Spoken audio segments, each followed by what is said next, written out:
Koe tau po whakamailonga he motu kua whakatutu mo e tau tahai fulflola. Pihia mo e tau manatu he tau tangata ha kua kisia mahinu mitaki he tau whakamailonga anga ki he tau matakawi. Ka kua whaihuhu e whalu tangata ha kua kisia e whalu whailoanga ke lata mo e tau hala kua whakaingoa ko tau hala pasikala ka kua iloa ko tau hala wao. Pihia whalu tangata naka i hangahanga mitaki tau whakailoanga ia a kua lata ke whakailoa ko tau hala wao kai mai ke tau pasikala ta holi ke whakaonga.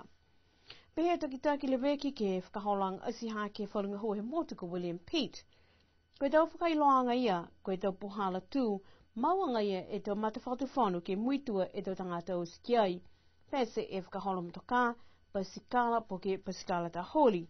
Sia mana ki foki ke whai pepa whakamama ke tau tulisi e kakano ke he tau hala pasikala ni whakaonga mo tau tangata o ke tau wao ha koe tau puhala maua kai.